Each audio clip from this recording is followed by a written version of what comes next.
Well, hello everybody. This is Making Sank here, first name May King, and today we've got the wonderful Fiona Reid with us. How are you, Fiona? I'm very good, thanks, Making. How are you? I'm very well, thank you so much for asking. Now, let's tell the world who you are and what you do. I'm Fiona Reid. I am CEO for Disability Sport Wales. So I work for the National Organisation for Disability Sport in Wales. Wonderful. Now, we are here today to talk about the fabulous organisation that is Get Out, Get Active. Now, can you tell me what your relationship is with Goga? It's been a really long-standing relationship. So we've been fortunate enough to be involved with Get Out, Get Active since it started in 2016. We had 3 projects at that time, one in Wrexham, one in Rondicon and Taff, and one in Pembrokeshire, all kind of based within a local authority context, all looking at slightly different things. But the constant was disabled and non-disabled people being active together. So that's where we started, and then we were fortunate enough when Goga Phase 1 came to an end to have the opportunity to look at what we might do into Goga Phase 2. One of our projects continued into Phase 2, and we had 2 new projects established, which are due to come to an end at the end of this year. So kind of bittersweet at the moment. It's we've had 6, 7 actually fantastic years working with Get Out, Get Active and the impact that that's brought, but we are kind of reticent about the kind of the end of the funded part of the programme approaching. Now, I was wondering for people who have not really aware of the projects that you've just talked about, the areas that you've covered. Could you go through very briefly just a bit of information about those 3 projects for us? Yeah, our 3 current projects are, one is in the kind of mid-north Wales, which is working with Pride Cymru and focuses on LGBTQ plus communities of disabled and non-disabled people.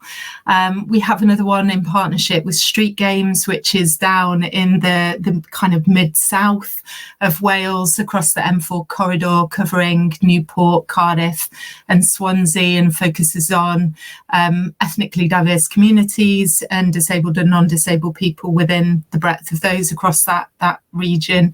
And then the one which was continued from Goga 1, which is with elective home educated children, young people and their families and networks in Pembrokeshire, Carmarthenshire, Ceredigion and West Powys. So some really exciting programmes and projects and huge learning for all of us involved over the past 7 years. Now, you've already mentioned about how Goga has made an impact in the fact that it's brought the disabled and non-disabled community together with these 3 projects that you've just described.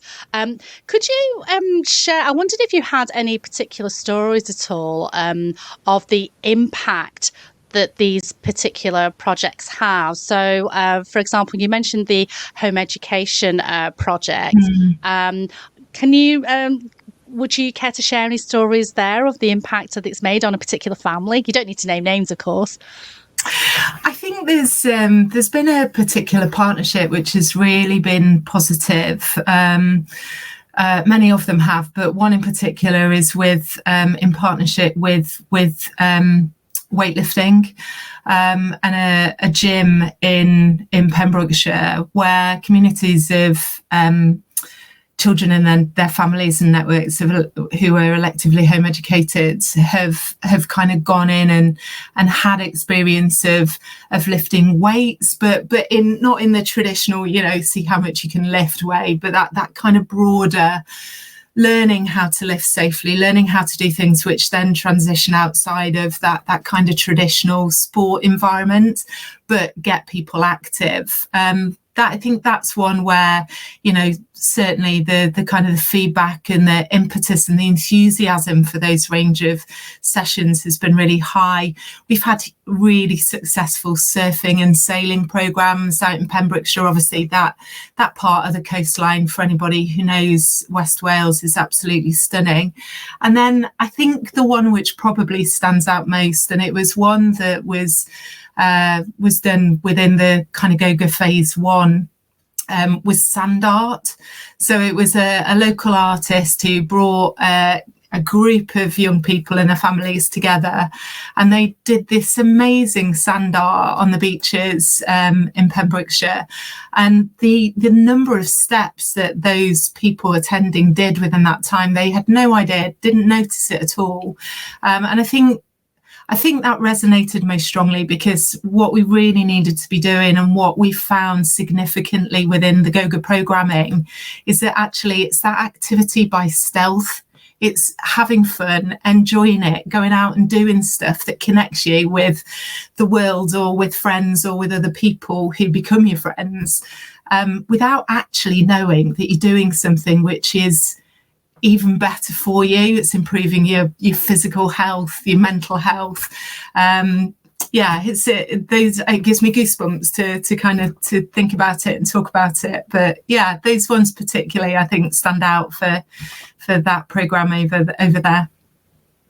I absolutely love that. And of course, you mentioned, Disability Sports Wales conjures up sport competitiveness, and some of the programs that you talked about today is far from it. It's more about community and inclusivity. I mean, sand art, that sounds wonderful.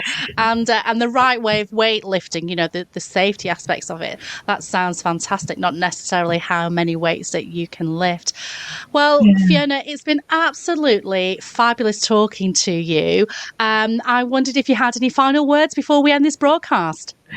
I always have final words, making, so thank you. I wanted to start really with a huge thank you to primarily the volunteers, because they've been absolutely incredible. I think we found participants who have become volunteers, and volunteers who have become participants.